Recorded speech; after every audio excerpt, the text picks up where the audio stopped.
मुळात वाचनाची, वाचकांची पिढी नावाची गोष्ट नसते.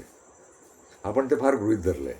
ते वयावर अवलंबून आहे आणि कृत्रिम भेदांवर अवलंबून आहे. आपण त्यात म्हातारी पिढी, प्रौढ पिढी, तरुण पिढी, बालपिढी असे 4 भेद करत राहतो. वाचनाला पिढी नसते. हा फार गैरसमज आहे.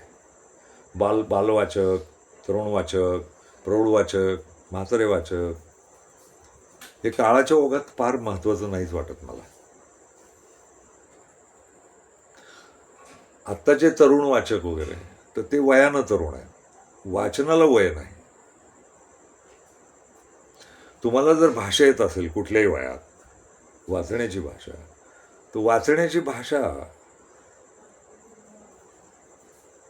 तुम्हाला काही वाचायला बाध्य करते. वाचनाला बाल, प्रौढ, तरुण असं नाही आहे काही, स्त्री पुरुष असं काही नाही. वाचन हे वाचन आहे. म्हणजे तुम्ही कुठल्या वयात काय वाचावं याला खरंच काही बंधन नाही, कारण उपलब्ध आहे ना. मुलांनी अमुकच एक वाचलं पाहिजे, कोवळ्या मुलांनी असं म्हटलं जातं, पण कोवळ्या मुलांच्या भोवती तर फिल्मा खूप पडल्या, आपले पुस्तकं खूप पडलीत ना. याचं मी छान उदाहरण देईन एक. तुम्ही हे चित्रपटांच्या बाबतीत बोलता का?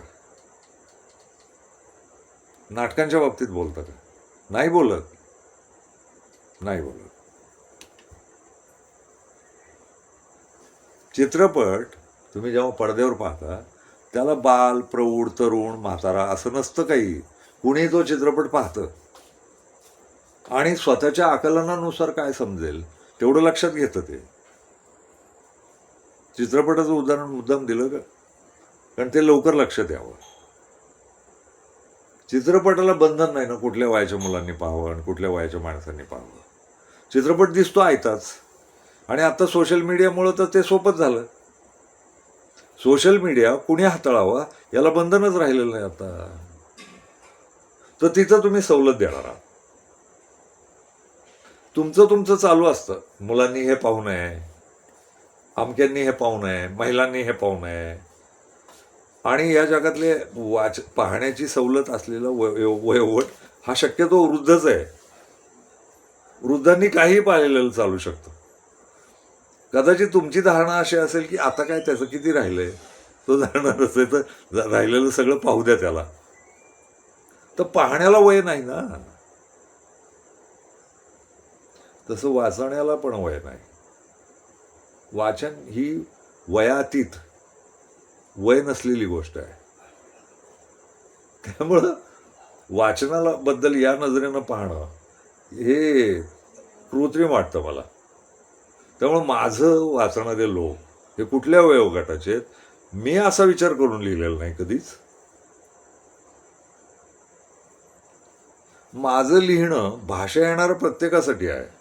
आणि भाषा कोणाला येऊ शकते ना. 10 वर्षाच्या पोराला येऊ शकते, 50 वर्षाच्या माणसाला येऊ शकते, 100ला पोहोचलेल्या माणसाला येऊ शकते. भाषा वाचायची भाषा येणाऱ्या प्रत्येकासाठी मी लिहिलं. मी लिहिताना कधी हा विचार नाही केला या वयोगटासाठी लिहितोय आपण, त्या वयोगटात. मी खरंच नाही केला. माझ्या लिहिण्याला वयोगट नव्हता.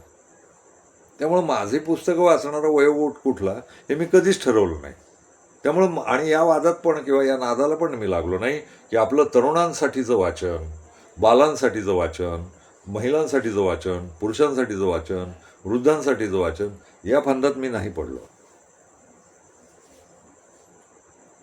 माझ्या अतिशय कोवळ्या वयात पहिली छापून आलेली कथा एका आयुष्य पूर्ण करून मारणाऱ्या म्हाताऱ्याबद्दल लिहिली होती मी.